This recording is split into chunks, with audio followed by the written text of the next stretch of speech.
ใน5 ปีผ่านมาเศรษฐกิจของนครเมืองจันทร์สามารถสืบต่อขยายตัวตามแผนการเฉลี่ย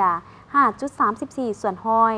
สำหรับทิศทางในต่อหน้าจะสู่ศูนย์เฮ็ดให้เศรษฐกิจของนครเมืองจันทร์ขยายตัวในระดับ 8 ส่วนห้อยท่านอาจสะพังทองศรีพันดอนเจ้าของนครเมืองจันทร์ได้ขึ้นรายงานเกี่ยวกับการจัดตั้งปฏิบัติแผนพัฒนาเศรษฐกิจสังคม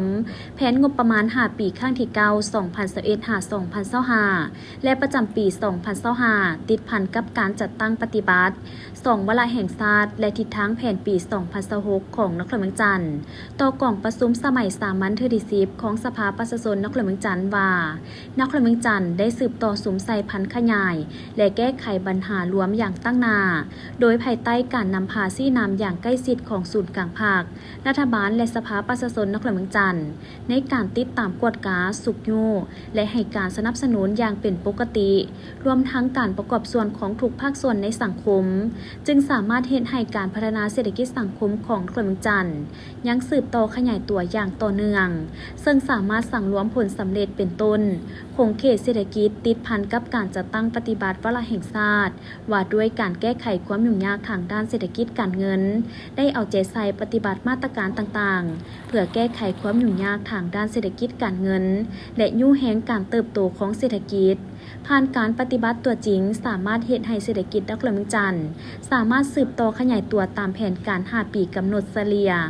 5.34 ส่วนห้อยต่อปีสำหรับปี 2025 คาดว่าจะขยายตัวในระดับ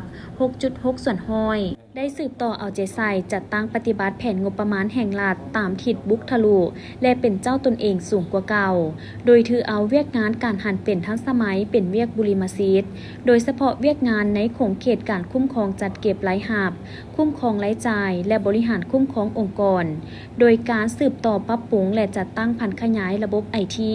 ที่มีอยู่แล้วของกระทรวงการเงินให้ครบสุดและทั่วถึงเพื่อเปลี่ยนแทนการบริหารด้วยระบบเจียซอเทื่อละได้เพิ่มทวีการกวดกาต้านและสกัดกั้นการหัวไหลของงบประมาณเป็นต้นได้แก้ไขบรรดาขอดขันบริหารต่างๆอยู่จุดบริการของเจ้าหน้าที่รัฐอำนวยความสะดวกให้ผู้ประกอบการสามารถมอบพันธะผ่านระบบอิเล็กทรอนิกส์และผ่านเว็บไซต์ให้หลายขึ้นผ่านการจัดตั้งปฏิบัติบรรดามาตรการต่างๆเฮ็ดให้สามารถจัดเก็บรายหับได้ทั้งหมด41,510.27 ตื้อกีบปฏิบัติได้เลื่อนแผน 42.58 ส่วนห้อยสามารถสนองรายจ่ายงบประมาณเข้าใส่แผนพัฒนาเศรษฐกิจสังคมของนครเมืองจันทร์ทั้งหมด 4,404.20 ตื้อกีบเท่ากับ 97.74 ส่วนห้อยของแผนการเทียบใส่5 ปีผ่านมารายจ่ายเพิ่มขึ้น